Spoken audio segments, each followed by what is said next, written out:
toast to their career. The perfect combination, boy. Him hard, legends in the South. This is sports fans' only home for the hottest sports show around. These guys are on fire. You're now listening to KJ and Sean Mack. Now let's talk some damn sports.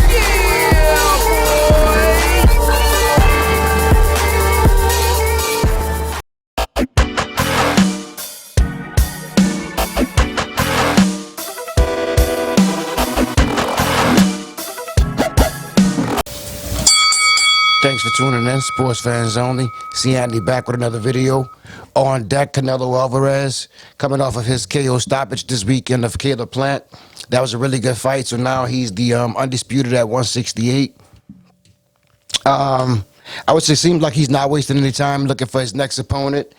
Showtime Sports executive Steven Espinoza said that Canelo has two people on his radar, talking about Big Charlo and David Benavidez. I think that'll be very, very interesting fights. He also told ESPN that he think that's the most interesting fights available as for the time. A lot of people were thinking of Benavidez and Bivol. But seemed like he's not going in that direction. Seemed like he's going to stay down around 168 or 160, which is going to be real good. I think him versus Charlo, that would be a very entertaining fight. And the Benavidez fight, I feel like that would be high action, a lot of action. Benavidez, he does step up, bring a lot of pressure. So that'll be two pressure fighters going head-to-head. I think that'd be real good. Canelo probably is going to be fight of the year. I think within 13 months, he's had 4 fights, which is phenomenal to keep pressing the issue like this. A lot of people saying that he's cherry picking.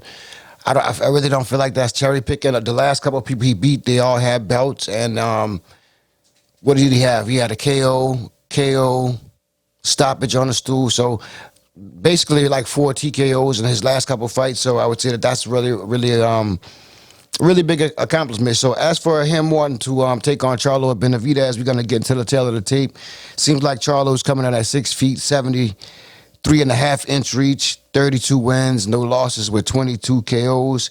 And Benavidez a little bit taller, 6'1", coming in with a 74-inch reach, 24 wins, no losses, and 21 coming by KO. Those will be highly competitive, but right now with Canelo's resume, his experience, I think no matter what, he better dig deep and figure out a way to beat those guys.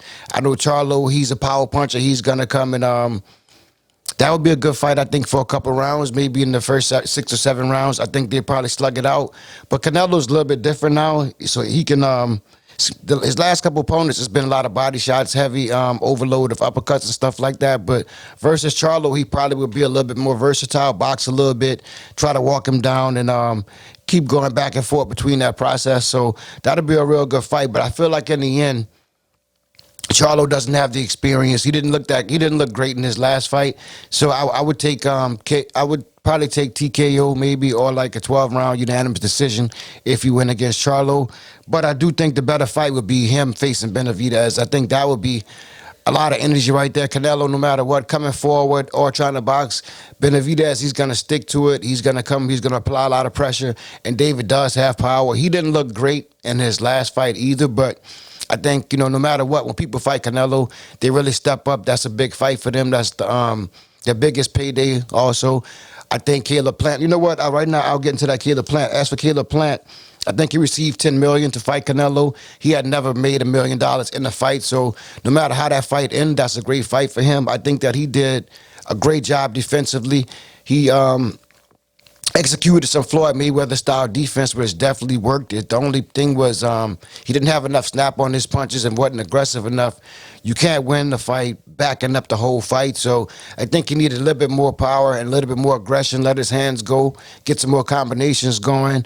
But as for the defense, he did well. Canelo just dug deep and broke him down a little bit. So right now, I'm feeling like Canelo future still looking bright. He's moving swiftly, but that fight with Triple G 2 times in the Floyd, I think he's all around established, and he can adapt, I think, to any style right now. Eddie Reynoso, him and Eddie Reynoso, they're like they really mesh well together. So I don't see many people beating him.